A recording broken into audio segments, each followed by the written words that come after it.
Update. Am I the a-hole for moving after winning full custody of my sons? Original story. My wife and I got a divorce last year.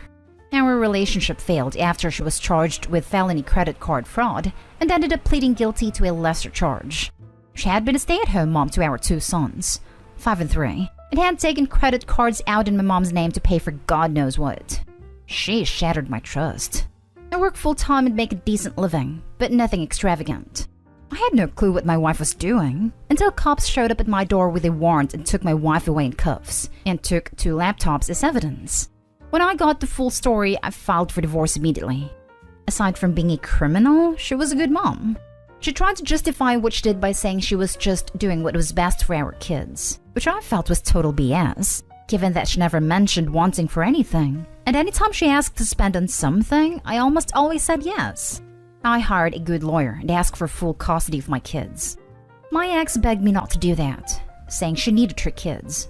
But she was still looking at up to a year in jail, and nothing her lawyer said could sway the judge to grant her anything more than supervised visitation.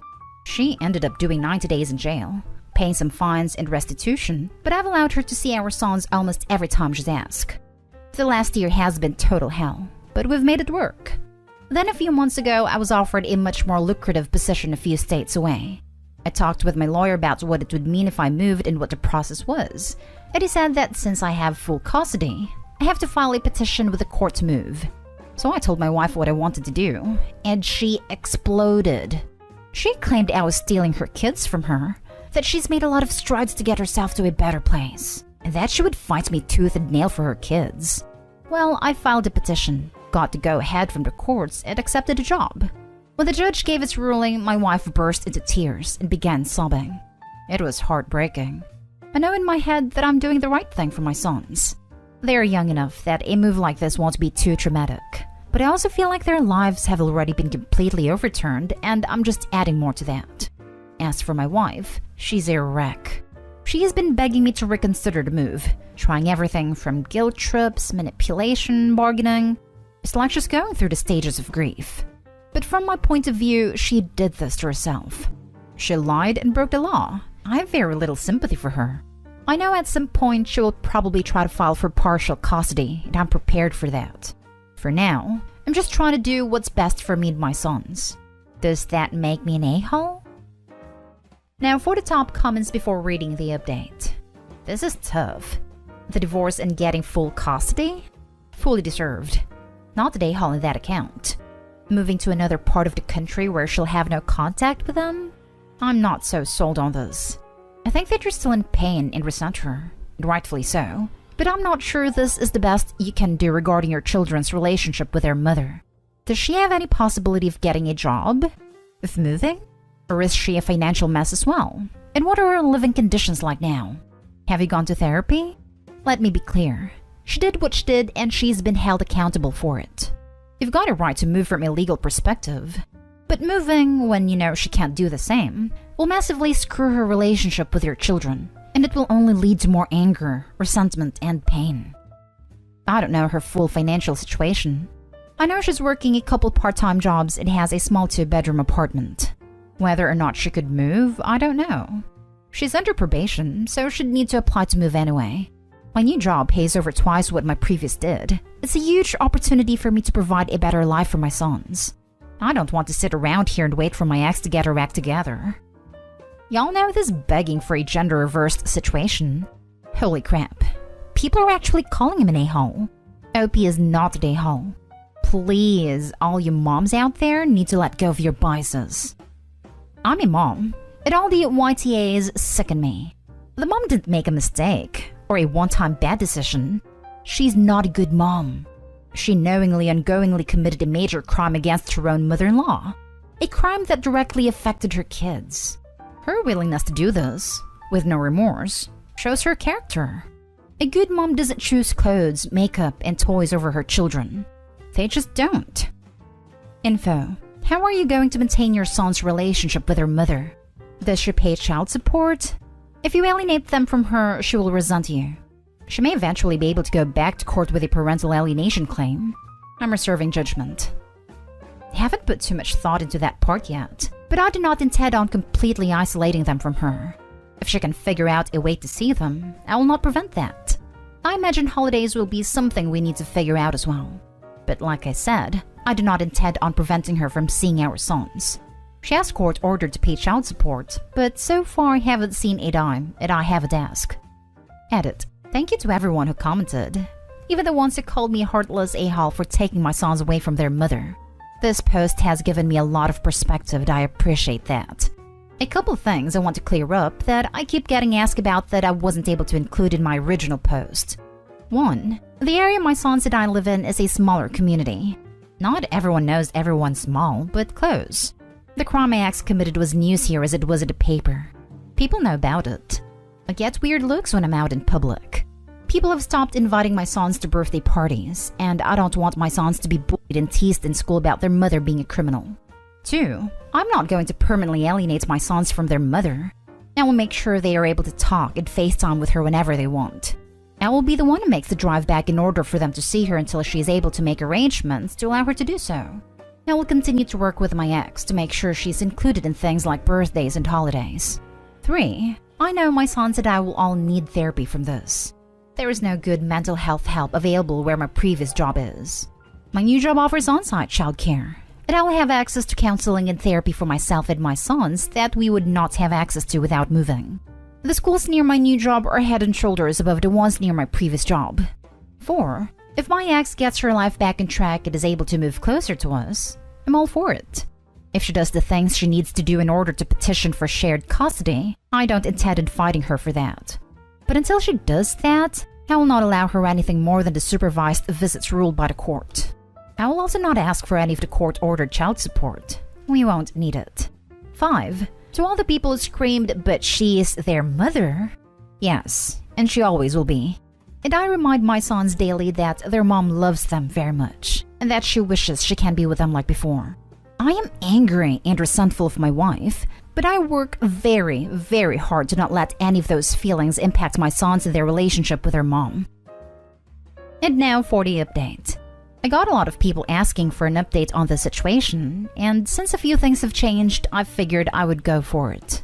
I did end up taking the new job and moved with my sons. We have been settling into our new lives quite nicely over the last month, and things have been going really well.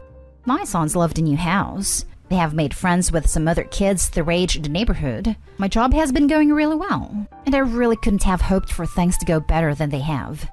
I got both my sons into a great therapy program, and the three of us have also been doing counseling sessions together. My boys have been adjusting amazingly well, and I'm so happy and proud of how they've handled this. We've also made 2 trips back to see their mother, since she's still in the process of figuring out what she will be allowed to do in relation to her probation. We've also been doing many video calls a week with her. My sons still don't understand why their mom isn't here with us, but they do seem to grasp that this is going to be their new normal. In comparison with how well myself and my sons are adjusting, my ex is the complete opposite. She is still very angry with me and thinks I'm a complete a-hole. She's frustrated with the process of going through the courts to be allowed to move. She's frustrated that I'm not willing to drive our sons back to see her as often as she'd like. She feels she's being marginalized in their lives and that I am pulling them away from her.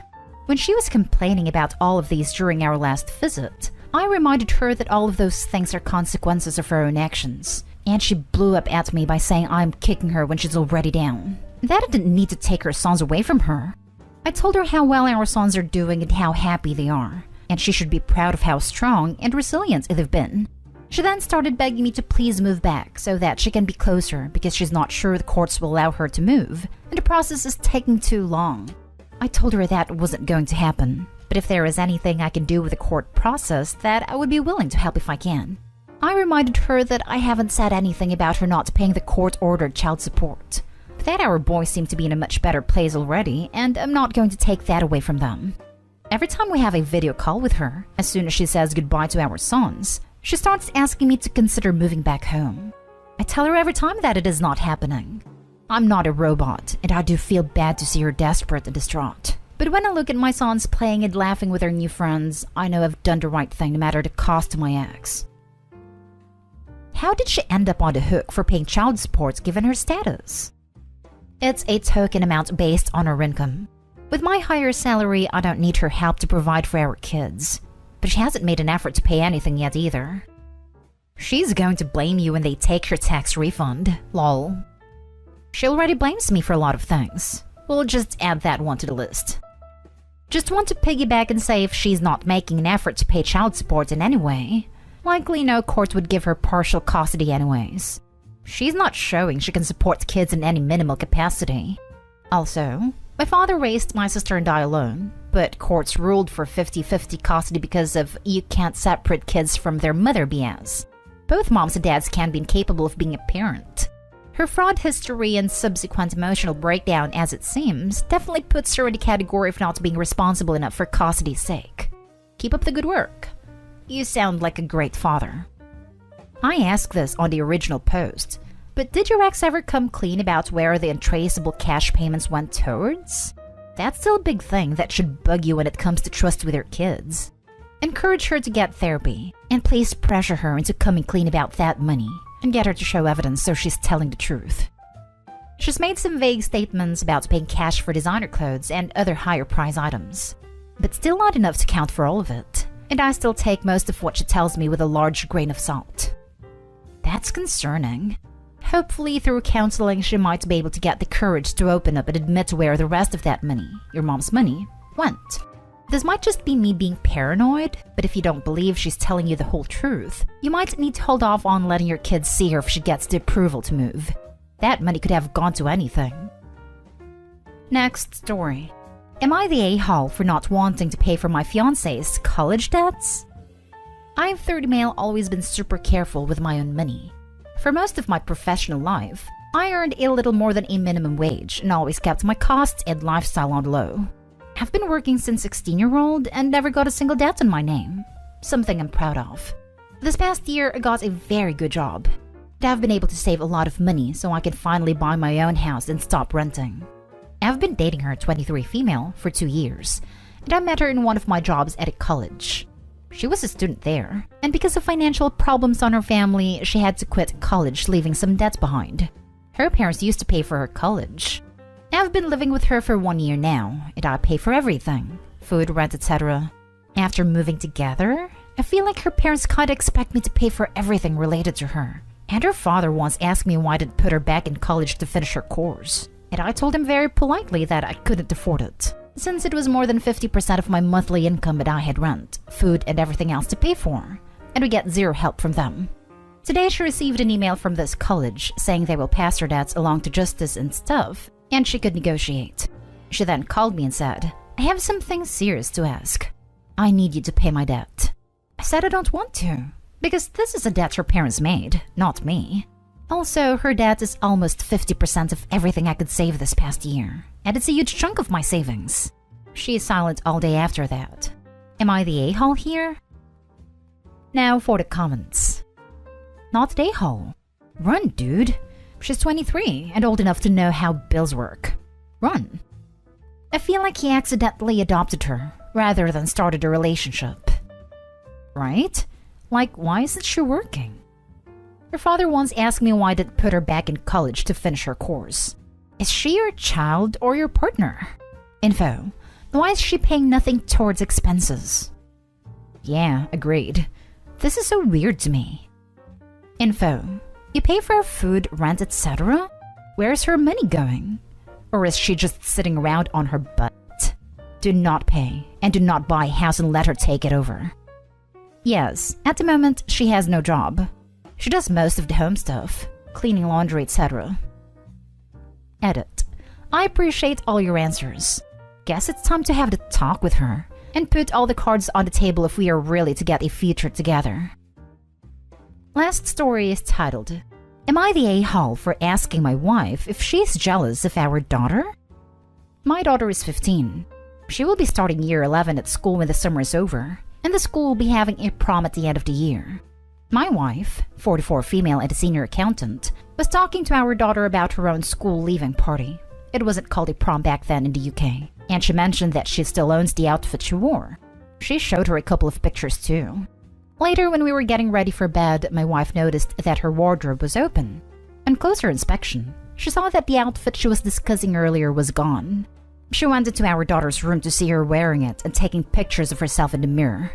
Obviously, having our daughter go into her wardrobe and trying on her things without asking was annoying, but I thought my wife's reaction was a little extreme. She asked, "What the hell do you think you're doing?" and demanded my daughter change out of it immediately. My daughter was almost in tears from how my wife spoke to her. I tried to speak to my wife about why she was so angry, but she just kept saying our daughter is not to touch her things without permission. I understand this, but I don't see why she's so enraged about it. My wife and daughter look very similar.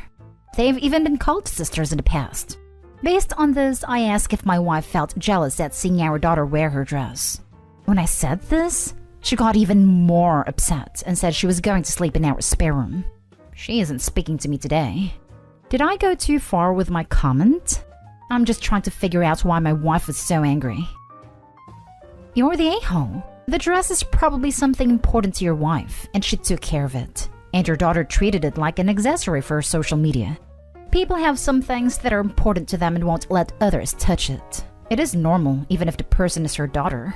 You messed up and should apologize. Added for the people saying the mom screaming made her an a-hole. Of course her reaction wasn't the best. Yes, parents should be perfect. But if you ever saw a parent that never once was mad because their kid did something stupid with something they see has importance, then where do you live? And for the people saying the dad isn't an a-hole because he was just trying to find out, have you been in a relationship?